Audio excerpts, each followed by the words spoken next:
Bonjour à toutes, bonjour à tous et bienvenue dans le cours de l'histoire. Oui, que reste-t-il aujourd'hui de l'amour courtois? Et puis, l'amour courtois, mais quelle nécessité pour parler de notre propre sentiment amoureux? C'est le sujet du jour dans le cours de l'histoire.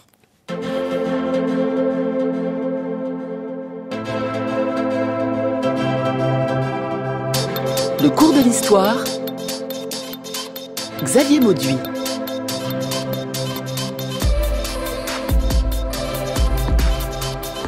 Quand il est question de la cour du château, nous imaginons un lieu. La cour, l'espace découvert entre les murs. Mais quand il est question de la cour du Seigneur, nous imaginons l'entourage, vous savez, avec les courtisans. La belle langue française nous a donné deux adjectifs pour parler de la cour. La cour au sens de l'entourage du Seigneur. Il y a curial, oui, les historiens parlent de phénomène curial. Il y a aussi courtois, et nous parlons d'amour courtois. C'est au 19e siècle que Gaston Paris a mis en place cette expression amour courtois, plus joli qu'amour curial. Mais d'ailleurs, quand est apparu l'amour ?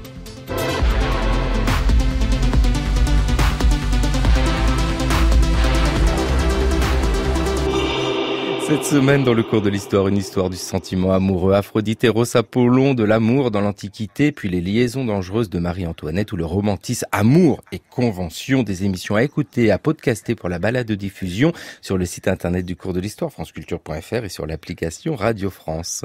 Aujourd'hui, troubadour et trouvère, les chants de l'amour courtois. Que reste-t-il de l'amour courtois? Pour nous en parler, Michel Zinc, bonjour. Bonjour. Vous êtes professeur au Collège de France, secrétaire perpétuel de l'Académie des inscriptions et belles-lettres et membre de l'Académie française. Médiéviste, vous êtes intéressé à l'amour courtois. Je pourrais citer plein de vos ouvrages, là parmi les derniers, L'humiliation, le Moyen-Âge et nous, ou encore, alors ça, ce n'est pas vraiment un livre d'histoire, ou sinon d'égo-histoire. Seuls les enfants savent lire. Votre biographie publiée chez Talendier, et puis avec une nouvelle édition récente aux belles-lettres. Dans cette question d'amour courtois, Michel Zinc, je voudrais vous faire écouter un extrait très court. Il date du début des années 1970, quand Maurice Clavel, écrivain, philosophe, évoque le grand historien du début du XXe siècle, Charles Seigneau-Beauce, avec une réflexion sur ce que peut être l'amour courtois. Vous connaissez peut-être un professeur d'université, sinistre d'ailleurs, et qui ne fut célèbre que pour avoir été l'adversaire, la cible, la tête de turc de Charles Péguy. Comme on lui parlait de l'amour, il répondit avec le plus grand mépris, l'amour, une invention du XIIe siècle. Et il méritait de passer ainsi à la postérité, parce que c'est vrai. Il est vrai que l'amour, au sens où nous l'entendons aujourd'hui, date du XIIe siècle et date même de Tristan et Iseult, comme si Tristan et Iseult avaient marqué existentiellement l'Occident. Et ce n'est pas fini, ça continue encore. Maurice Clavel, écrivain philosophe, qui a un jugement un peu dur sur Charles Seigneau-Beauce, ce professeur qu'il qualifie de sinistre, avec une phrase qui est restée, l'amour serait une invention du XIIe siècle. Michel Zinc, qu'en pensez-vous ? Oui, alors la phrase est souvent reprise en bonne part. D'ailleurs, entre parenthèses, j'ai été ému d'entendre la voix de Maurice Clavel, que je voyais à Vézelay dans ma jeunesse, avec admiration. Mais la phrase est souvent reprise en bonne part. Et comme toujours pour les formules de ce genre, elle est vraie et elle est fausse.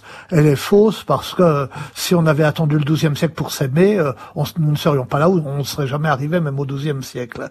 Et puis parce que il y a une littérature amoureuse ou des représentations de l'amour depuis l'Antiquité, depuis toujours.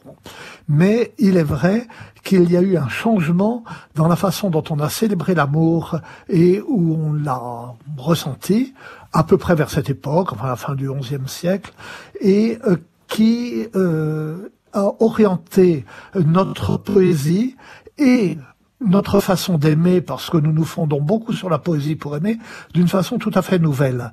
D'abord, c'est à ce moment-là que l'amour devient la grande affaire de la poésie. Dans l'Antiquité, c'est pas le cas. Les grands genres poétiques, c'est la tragédie, c'est l'épopée, comme dirait Aristote. Il y a bien une poésie élégiaque, une poésie érotique, une poésie amoureuse, mais c'est considéré comme un genre mineur. Pourquoi est-ce qu'au XIIe siècle, cela devient l'essentiel? Eh bien, avec ces fameux troubadours. Eh bien, en partie, je crois, alors, il y a des raisons de pure histoire littéraire, si on peut dire. Par exemple, le fait que on lisait beaucoup Ovide dans les écoles. on lisait l'art d'aimer, on imitait la poésie latine. Mais d'autre part, cette époque s'est trouvée confrontée à un problème nouveau, qui était la situation de l'amour au regard de cette religion relativement nouvelle, qui était maintenant la religion universelle, qui était le christianisme, et qui était une religion de l'amour, mais pris dans un sens assez différent de l'éros. Et comment se débrouillait-on avec tout cela?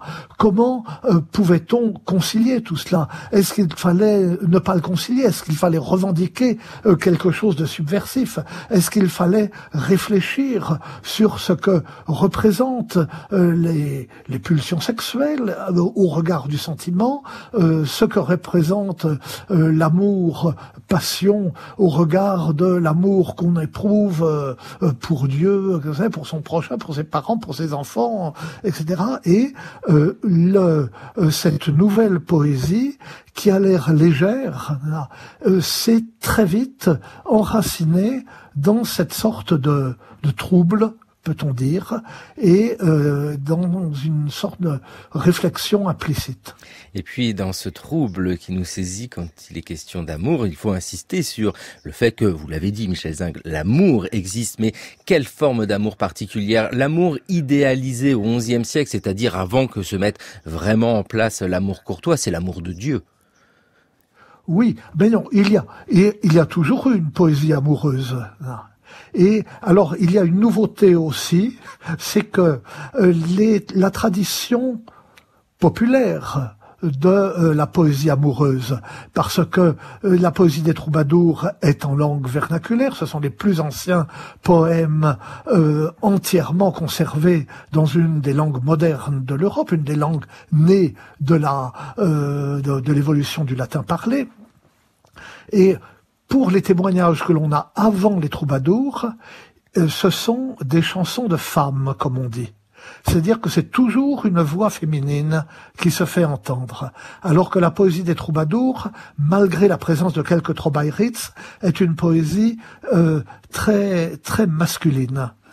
Non, enfin, je ne le dis pas en mauvaise part, non, mais c'est une poésie de l'idéalisation de la femme, de l'espèce de terreur adolescente et de désir adolescent devant la femme, quelque chose de brûlant et de timide à la fois, alors que la voix féminine que l'on entend avant dans la poésie et que l'on entendra encore pendant tout le Moyen-Âge, mais comme un contrepoint à côté de la grande poésie, c'est une voix à la fois grave et sensuelle, avec une sorte de candeur qui avoue le désir et comme quelque chose de naturel, comme quelque chose d'innocent et comme quelque chose de triste, parce que ces femmes sont condamnées à une sorte de passivité et sont obligées d'attendre finalement que celui qu'elles aiment vienne les rejoindre. Eh bien, c'est de la poésie même quand vous nous parlez, Michel Zinc, de poésie avec ce cadre chronologique, fin du XIe siècle, XIIe siècle, pour l'amour courtois, la mise en place de cet art magique de chanter l'amour ou de dire l'amour. Il faudrait insister sur le cadre géographique aussi. Où nous trouvons-nous quand apparaît l'amour courtois ?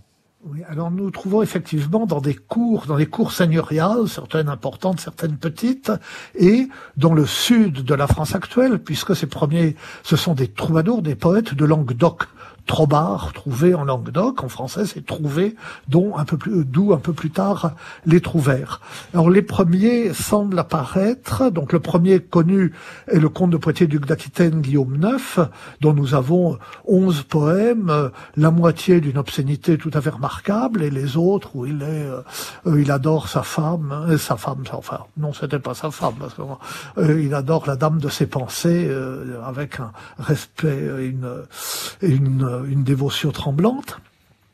Et on les voit d'abord apparaître en Poitou, qui est à l'époque de Languedoc, et en la frontière linguistique était plus haut, en Limousin, en Périgord, et puis très vite cela envahit, si on peut dire, l'ensemble de la France actuelle, de des Pyrénées-Atlantiques à la Provence, si je puis dire.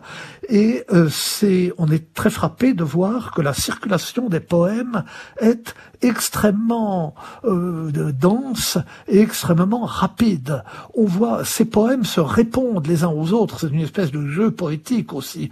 On reprend le poème d'un autre et puis on en écrit un autre qui lui répond, qui le confirme, qui le dément, etc. On peut suivre tout cela et on suit cela de la Corrèze aux Alpes-Maritimes, pour reprendre les départements, très très rapidement. Et si je peux ajouter un mot, alors c'est pourquoi on a raison, et Gaston Paris avait raison de dire amour courtois, à la fois parce qu'il se développe dans les cours et parce que il revendique un raffinement des manières, de l'esprit, du sentiment propre à ceux qui fréquentent les cours, par opposition aux vilains, donc aux paysans, aux rustres, à ceux des villages, mais l'opposition est une opposition de cœur et non pas de naissance. On peut être vilain de naissance et être courtois et l'inverse. Mais à l'époque, on disait pas amour courtois, on disait fin amour. Le mot amour était féminin, même au singulier. L'amour fin, l'amour fin, et fin, donc l'amour parfait, l'amour aiguisé, et l'amour purifié comme l'or est purifié au feu. Non pas purifié en sens que cet amour était chaste, mais dans le sens où il répondait à des exigences morales et à des exigences aussi intellectuelles, de subtilité, hein, et où on ne pouvait pas, enfin la passion amoureuse ne justifie pas n'importe quoi. Et en particulier, une de ses conséquences, c'est qu'on devient un bon poète. On devient un bon poète. Et bien justement, partons à la rencontre d'un de ces poètes. Il s'appelle Bernard de Ventadour. Il était présenté dans l'émission Heures de culture française. C'était en novembre 1958.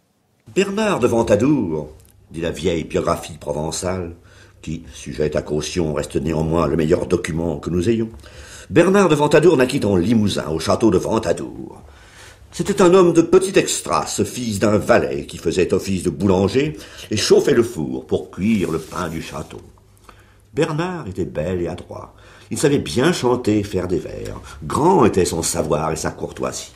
Le vicomte de Ventadour, son seigneur, se prit d'affection pour lui, pour ses vers et pour ses chansons et lui fit grand honneur.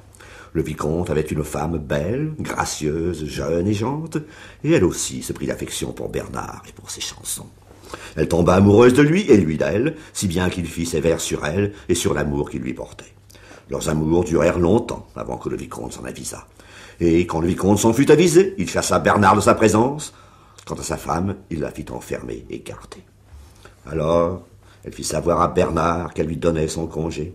Elle le pria de la quitter et de partir, et il la quitta, et s'en fut trouver la duchesse de Normandie, qui était jeune et d'un grand mérite. Et les chansons de Bernard plurent fort à celle-ci. Il resta longtemps à la cour de la duchesse, et il s'éprit d'elle, et la dame s'éprit de lui, de quoi il fit maintes bonnes chansons. Le troubadour Bernard de Ventadour, présenté dans l'émission Heures de culture française en 1958.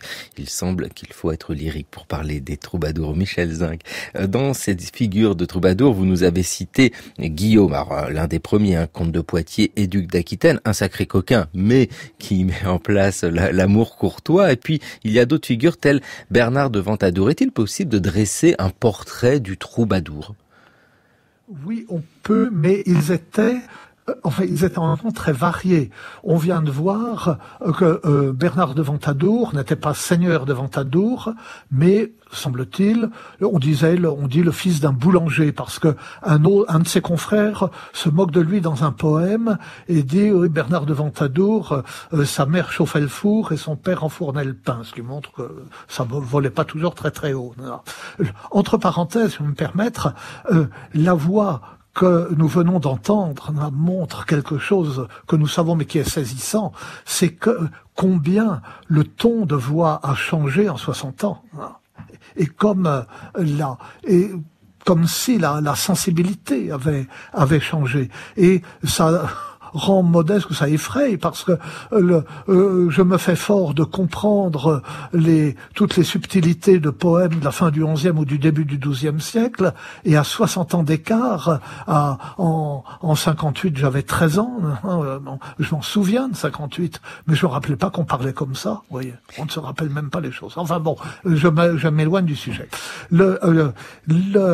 Alors, certains des troubadours étaient de très grands seigneurs, comme donc Guillaume IX, comme le vicomte Èble II de Ventadour, dont Bernard de Ventadour se réclame dans ses poèmes. Il dit qu'il est de l'école de Messire Èble. Mais nous avons perdu ces poèmes, à moins qu'on les ait retrouvés, comme dit un de mes collègues. Enfin, c'est une autre question.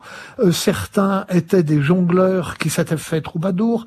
Quelques-uns étaient des hommes de milieu plus élevé mais ruinés qui s'étaient fait jongleurs. Il y avait des marchands, il y avait des clercs, il y avait un moine, le moine de Montaudon, et tout ce monde-là circulait à travers les cours avec des mécènes, dont certains eux-mêmes étaient des poètes, qui les accueillaient, qui les faisaient vivre souvent, et qui faisaient circuler leurs chansons. D'ailleurs, la circulation des chansons reste un petit mystère. Mais c'est la pertinence, en fait, de ce sujet sur l'amour courtois. L'amour est un sentiment extrêmement difficile à définir, mais le regard d'historien Michel Zinc que vous portez sur ce sujet nous donne un cadre chronologique, un cadre géographique, et puis l'analyse même de la création de l'œuvre. Mais cette œuvre, il faut l'illustrer. Bien, écoutez, nous évoquions Bernard de Ventadour. Je vous propose d'écouter par l'ensemble Céladon, quand l'herbe est fraîche, quand l'herbe fraîche, quand l'herbe fraîche.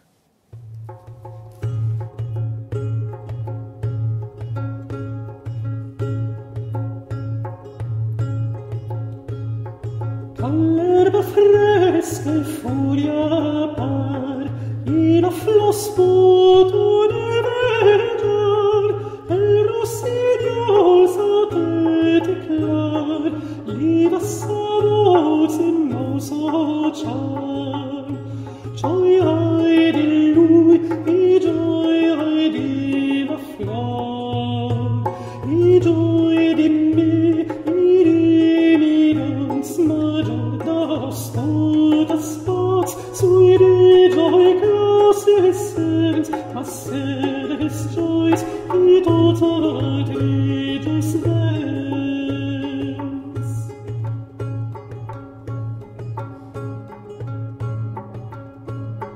Ai nascondore di cosina, chi mantas vez in cosita, ai robin poi rian portar, che di non sabia che sfam. Perdi un amos, em trobas vencerà, appots damit, e se saudesina, caruna rets, dan midans nodes rens, tarans più fos, de desire distens.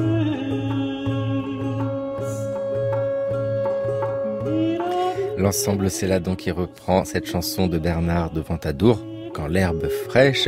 Michel Zinc, quand vous entendez cette chanson, je pense comme tous les auditeurs, les auditrices, il y a cette esthétique sublime qui nous touche, et puis vous êtes face à un document historique. Comment l'analyser? Oui, alors, d'abord, on marque que la mélodie est une mélodie modale qui est proche de la musique liturgique de l'époque, du chant grégorien, en fait. Et ce cas de particulier du point de vue littéraire, cette mélodie, c'est qu'elle permet de détacher très bien les paroles. Ce sont des poèmes extrêmement, souvent, Bernard de Ventadour est assez simple, mais chez d'autres, ce sont des poèmes extrêmement difficiles. Et visiblement, la mélodie était là pour mettre en valeur, pour rendre les paroles plus distinctes. Alors qu'aujourd'hui, souvent, lorsqu'on chante, on comprend moins bien les paroles que si on récite. Là, c'était l'inverse. On voit que la chanson commence par une évocation du printemps, ce que font toujours les premières générations de troubadours, et ça s'est gardé très longtemps.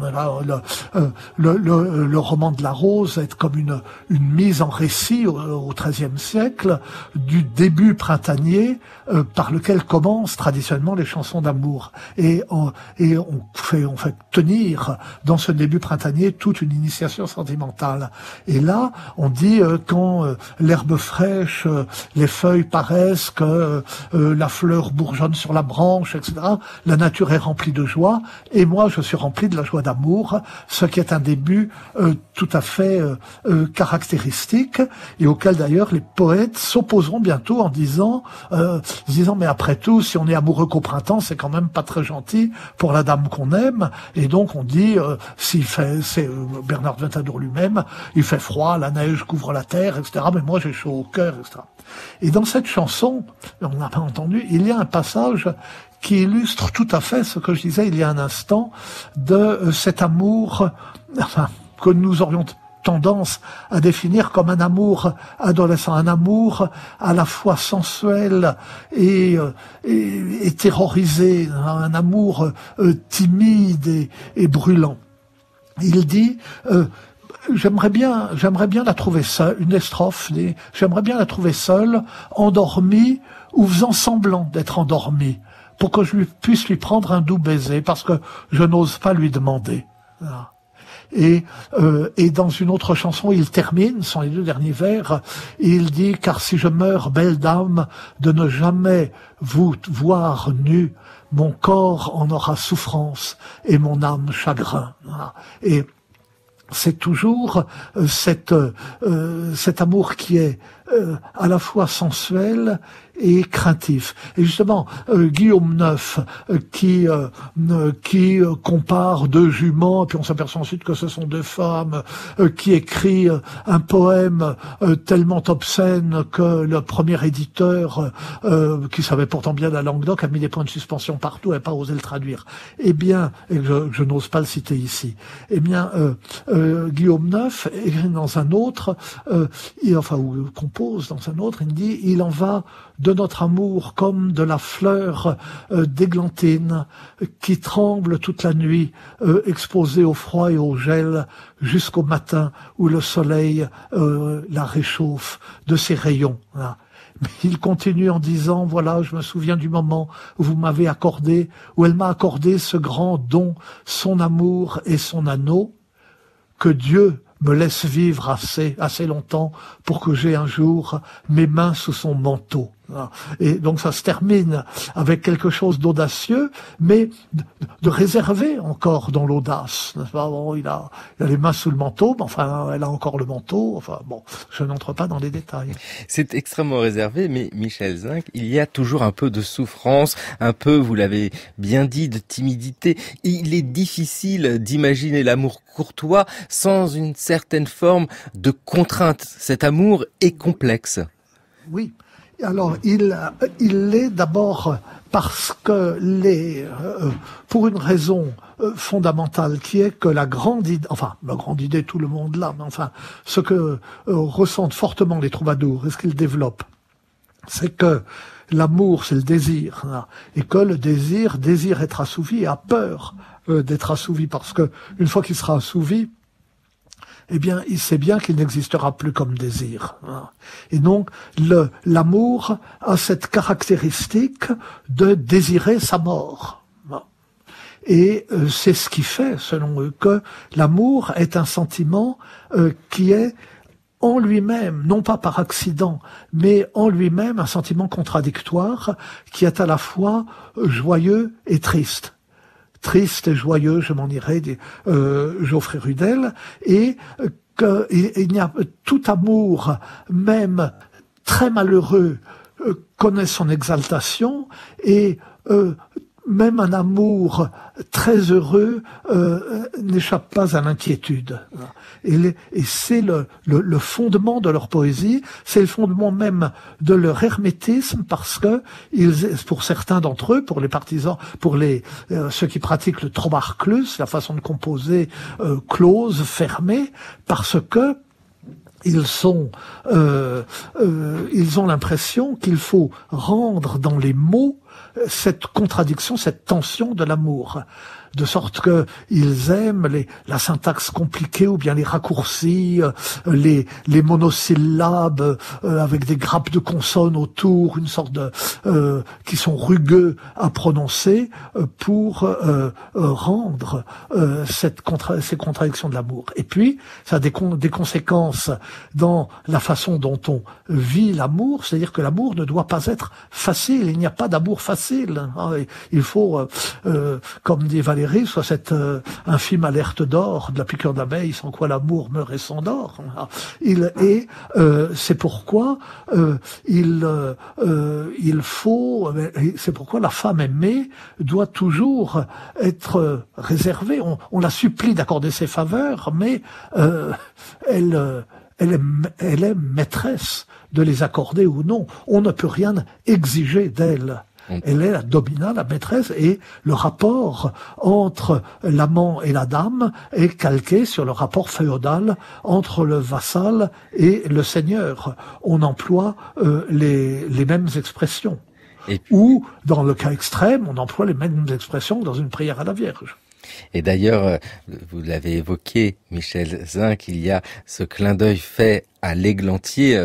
La comparaison de l'amour et de la rose est très Renaissance, Ronsard, mignonne, allons voir si la rose, mais églantier ou rosier, il y a toujours des épines au moment d'écrire une chanson d'amour, même quand Thierry Lafronde écrit sa chanson à Isabelle.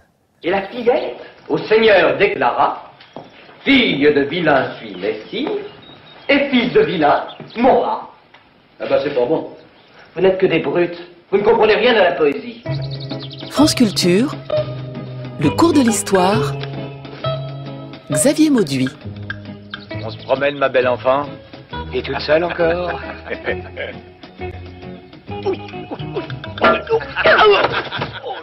Et oui, le cours de l'histoire s'intéresse aujourd'hui aux troubadours, aux trouvères. Obligé de croiser Thierry Lafronde. Eh bien, justement, dans cette quête de l'amour courtois, je vous propose d'écouter une version faite par Henri Gougaud dans les années 1960, en 1968 précisément, au prélude pour la nuit de France Culture, une chanson de Bernard de Ventadour, actualisée avec des paroles des années 60. Ce n'est pas yéyé.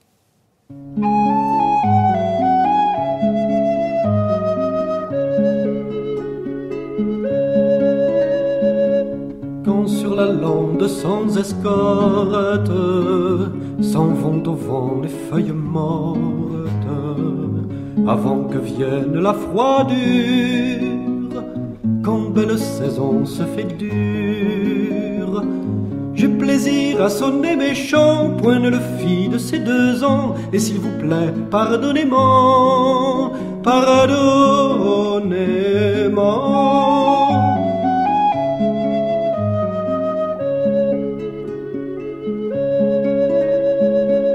Madame, suis à vos fenêtres, vous m'y accueillerez peut-être, sans vous le boire et le manger me sont de la bouche étranger.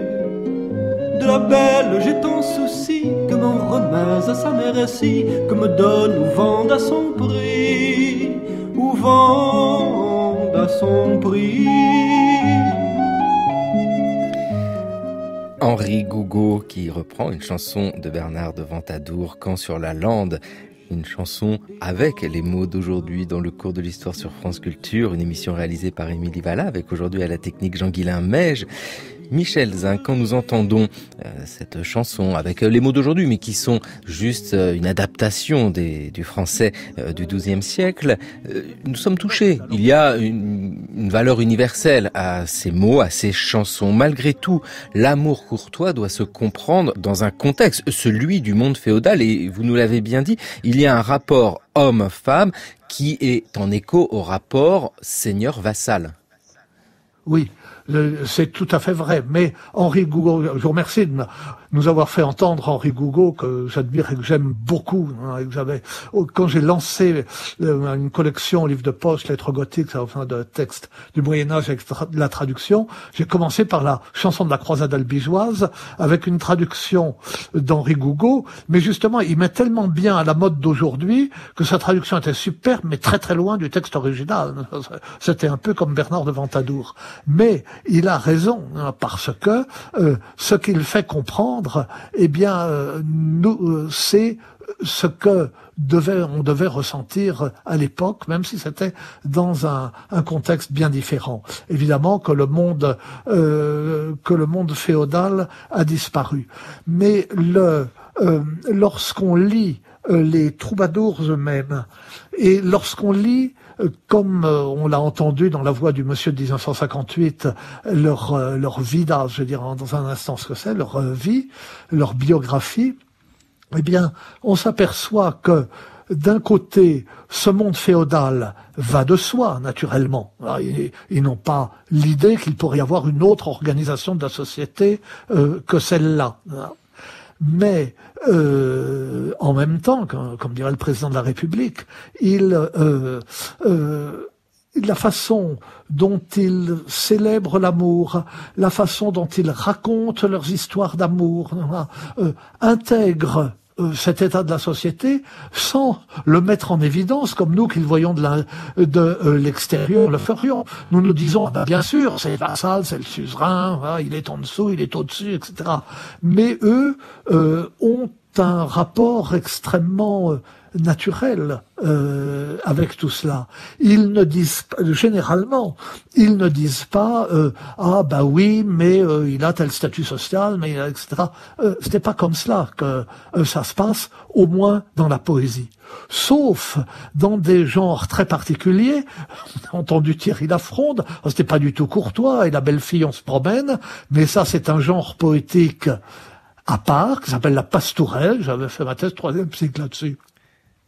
Et quelle histoire, c'est toujours la même histoire, c'est un poème dialogué dans lequel un chevalier rencontre une bergère, lui fait des avances, alors elle veut pas, d'abord elle veut pas, ensuite elle veut, enfin etc.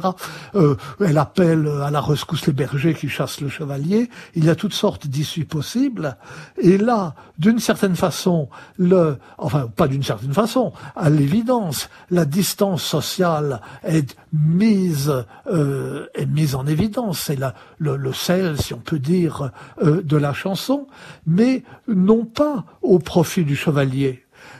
Le chevalier est très souvent ridiculisé. Dans la plus ancienne pastourelle que nous possédons, celle de Marcabru, un troubadour extrêmement important, peut-être le plus important de tous, le plus énigmatique, très violent, très dur, et avec aussi des problèmes moraux, religieux dans tous les sens, etc.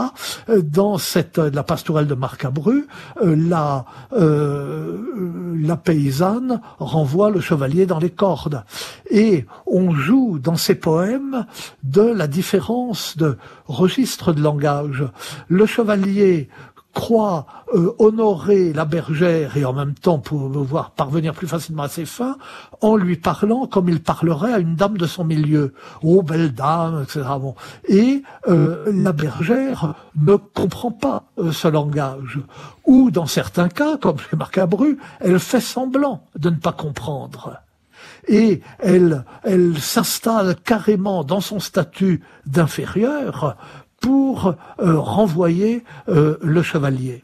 Et le chevalier finit par être comme intimidé par la bergère. Il y a une vision de la lutte des classes, si je puis dire, qui est assez finement vue dans des poèmes qui sont grossiers, tout souvent, quelquefois à la limite de l'obscénité. Quelquefois tout à fait charmant, il y a absolument de tout.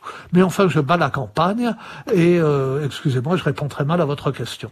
Vous y répondez très bien, Michel Zinc, d'autant que nous comprenons qu'il y a tout un jeu de miroir qui se construit, évidemment, homme-femme, le le puissant, la paysanne, le seigneur, le vassal. Et dans ce jeu de miroir, il y a le troubadour et la femme troubadour. Et bien justement, il y a un mot pour qualifier les femmes troubadours, c'est trobaritz. Je vous propose d'écouter Tatiana Werner qui nous lit un extrait d'une de ses chansons, d'une trobaritz. Elle s'appelle Azalaïs de Porquerolles.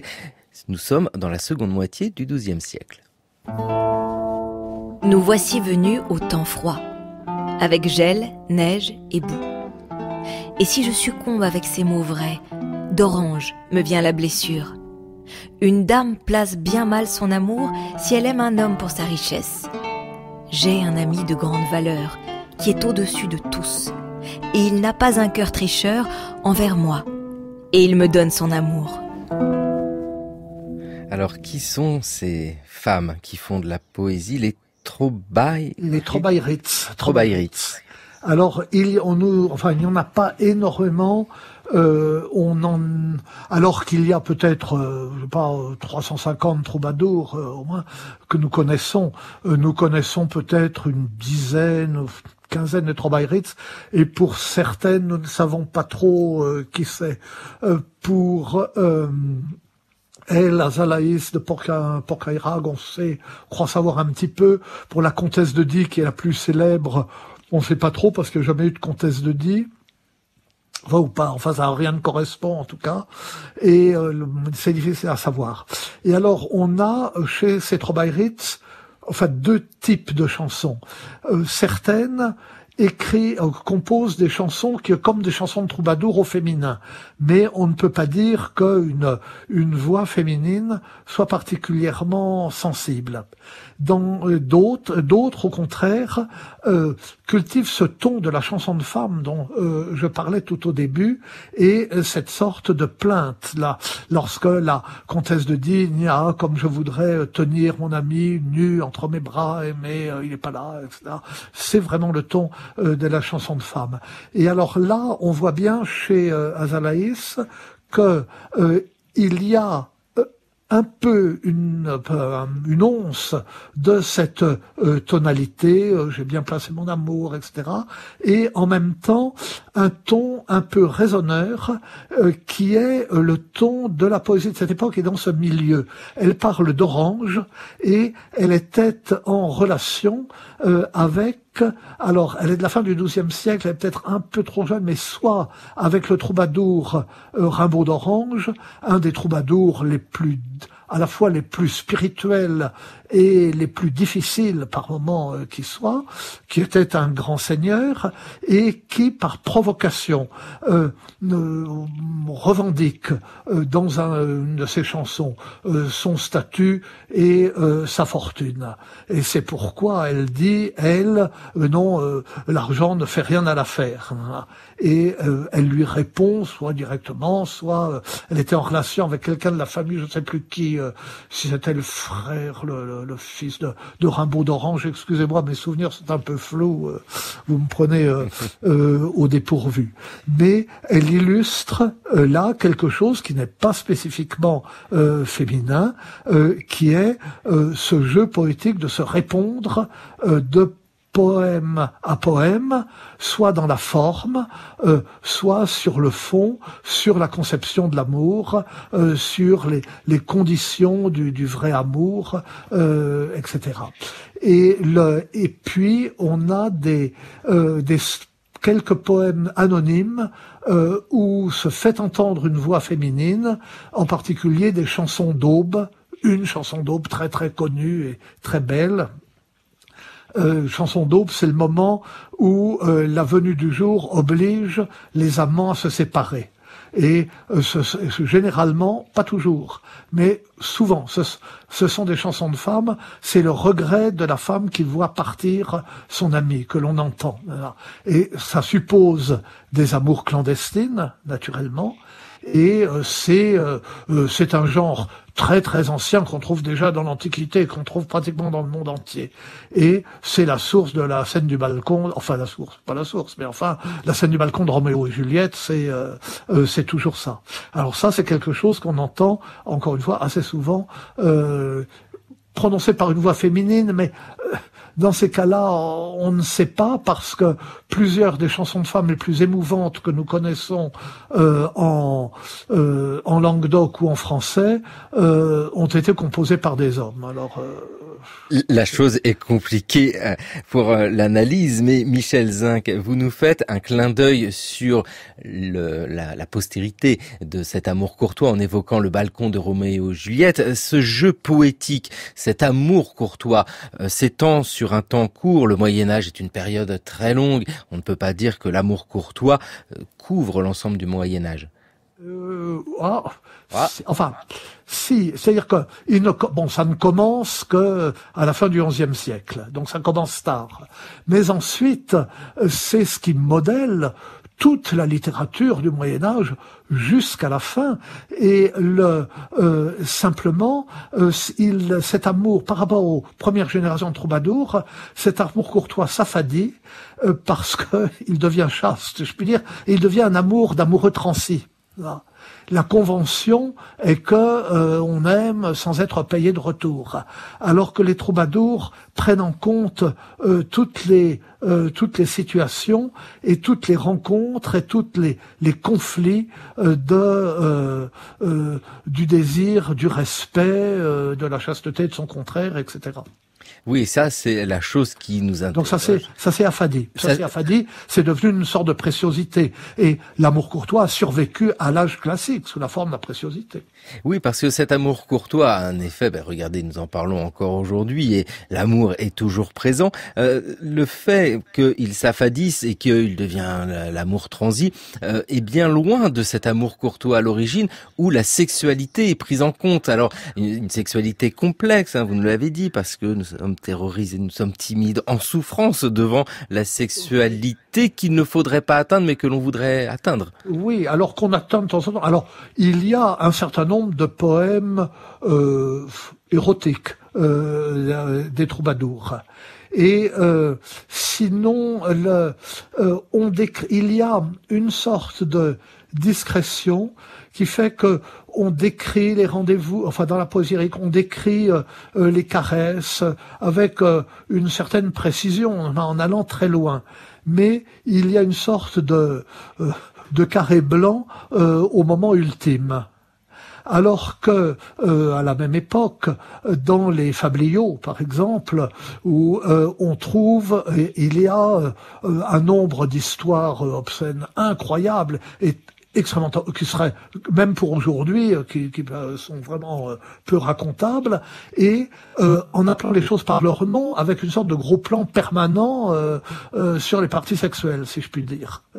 Et donc on voit que dans la poésie courtoise, et dans les romans courtois aussi, cette relative discrétion est tout à fait délibérée. Ça fait partie des bonnes manières, mais les bonnes manières n'empêchent pas la sensualité. Et non, n'empêche pas la sensualité, pas du tout. D'ailleurs, écoutez, la beauté est là et va très bien avec la sensualité. Alors là, il n'est pas question de sexualité, mais plutôt de blessure. C'est la blessure d'amour et le baiser de Vénus. C'est un extrait du roman de la Rose, repris par Alla Francesca.